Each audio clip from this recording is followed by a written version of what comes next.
Now, let me share my final thoughts of Pete Roberts' interview. And as I mentioned during the interview, I put the link of Pete's interview on Jocko's podcast at the BJJMentalCoachPodcast.com. Awesome interview. Should definitely check it out, how unique his origin story. He dropped a lot of cool knowledge, and he mentioned during the interview 3 crucial steps that people who are in transition or thinking about starting an entrepreneurial journey should take in consideration. And the 3 are: number 1, to have a business plan. Second one, have skin in the game. And third, believe in yourself. And the number 1 is pretty straightforward, have a business plan.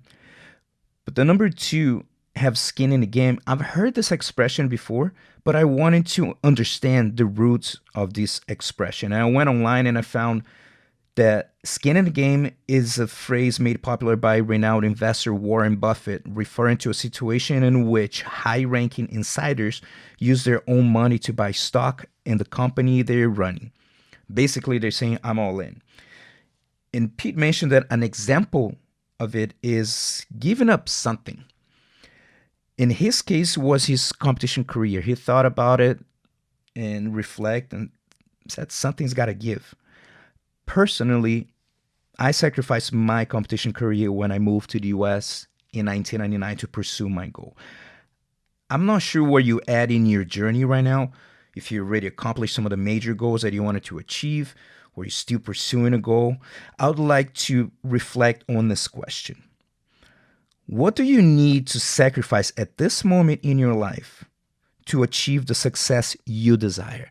Not the success society expects from you, but the success you desire.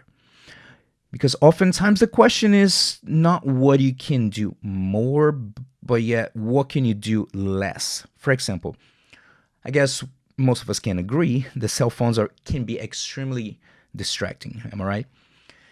And at one moment in my life, I asked, what can I do less? And I thought less random social media browsing and so forth. I decided to remove all notifications on my phone from social media, email, no pop-ups anymore. And when I work from home, oftentimes I turn my phone off during my block time work.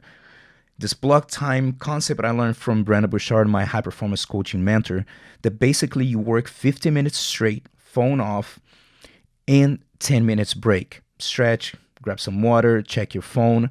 You'll be amazed how your productivity will improve. So think about what you can do less and execute on this idea. Don't wait.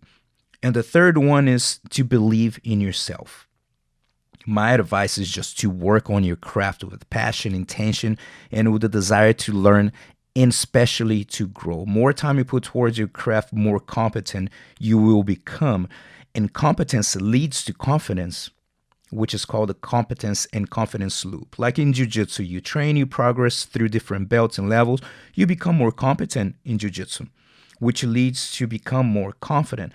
But not necessarily though, because some people have great skills. I guarantee that you know someone at the academy that it's extremely competent in Jiu-Jitsu, but they struggle to develop their confidence in competitions and end up not performing to the best of their abilities. By the way, if you do have an issue with performing or know someone that does, check out my website, the BJJMentalCoach.com. You can find the list of the top 10 mental mistakes Jiu-Jitsu competitors make and how to avoid them, available for free. You can download the audio or watch the videos. Now, all I can say is this. Hard work is the root of self-confidence, because when you're at peace and knowing that you did everything you could have possibly done to prepare yourself for a tournament, for a meeting, for a job interview, you know that you worked extremely hard. Now your goal is to perform to the best of your ability and transfer all your knowledge to that under pressure situation. Sometimes your best is enough to win or to get the deal that you expected. Sometimes it's not enough. But you are at peace that you did the best you could with the tools and knowledge that you had at that moment. But you live in the now, so focus on the now. Decide what you want to do less and what do you want to do more, and execute on this idea. Be consistent and, most importantly, disciplined about it. As Jim Rohn said, discipline is the bridge between goals and accomplishment. Os. We're glad you were able to join us for this episode of the BJJ Mental Coach Podcast, but the lesson doesn't end here. Watch the videos and download the audio of the 10 mental mistakes BJJ competitors make and how to avoid them for free when you subscribe to the BJJMentalCoach.com. Don't miss the chance to find out what might be holding you back from being your best self on and off the mat. That's the BJJMentalCoach.com.